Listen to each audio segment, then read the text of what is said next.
saya membaca satu berita dan data yang sangat-sangat menarik dari hasil survei Litbang Kompas. Dan dari data ini, saya melihat bahwa ini adalah kekuatan real politik pasca pemilu tahun 2024. Karena dari data survei Kompas ternyata menunjukkan bahwa 62% responden atau masyarakat itu setuju dengan penggunaan hak angket DPR untuk menindaklanjuti kecurangan Pilpres 2024.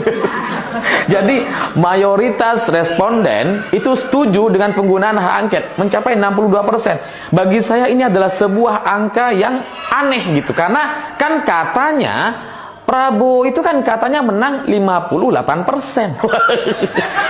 Lah kok ini ternyata 62% setuju penggunaan hak angket. Padahal setahu saya penggunaan hak angket itu kan didorong oleh Ganjar dan Anies gitu. Lah kok bisa sampai 62% masyarakat setuju? Karena secara logika saja gitu ya, logika sederhana saya mengatakan bahwa kalau memang Prabowo itu mendapatkan angka 58%, maka pasti ya sedikit yang setuju dengan penggunaan hak angket. Ya untuk apa gitu? Kan Prabowo udah dimenangkan, kan pemilihnya mayoritas gitu ya.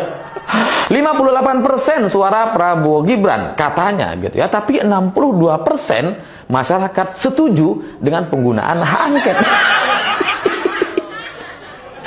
Padahal harusnya gitu ya, yang paling setuju dengan hak angket ya maksimal 42%. Karena hak angket ini hanya didorong oleh Ganjar dan Anies gitu. Ini nggak didorong sama kubu Prabowo.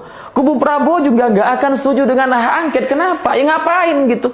Mereka diuntungkan, mereka dimenangkan dengan 58% gitu. Mereka nggak akan peduli dengan hak angket. Malah nggak akan setuju gitu.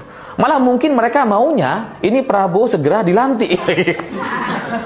Ngapain hak angketan gitu ya, kalau mereka sudah merasa menang gitu ya. Jadi ya dari data ini, data yang disampaikan oleh Kompas ini, saya curiga ini adalah kekuatan real atau suara real di masyarakat, bahwa nampaknya Prabowo sampai hari ini tidak mendapatkan dukungan secara penuh atau dukungan mayoritas. Karena kalau benar Prabowo mendapatkan 58% suara gitu ya, ya maka 58% ini minimal ya mereka akan menjadi suara mayoritas untuk menolak hak angket. Ya minimal yang nolak 50+1 lah gitu ya, kalaupun nggak mau nyampe 58. Ini malah yang setuju 62. 62%. Artinya pendukung real Prabowo hanya sekitar 38%.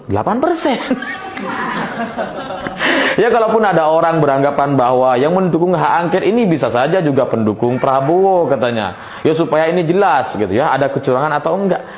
Ya kalau dari logika sederhana saya nggak mungkin gitu. Pendukung Prabowo ngapain dukung hak angket? Sampai hari ini tidak ada satupun elit TKN atau kubu Prabowo atau Prabowo sendiri untuk menyampaikan dukungan terkait hak angket. Nggak ada gitu. Jadi kalau dari survei Litbang Kompas mencapai 62% masyarakat setuju penggunaan hak angket, saya curiga bahwa angka 62% ini adalah angka real kekuatan politik gabungan antara Ganjar dan Anies Baswedan gitu. Kalau mau dibelok-belokkan gitu ya, mau dianggap bahwa bisa saja yang pendukung Prabowo juga setuju dengan hak angket, ya maka angkanya tidak 62, tapi 100 atau hampir 100%.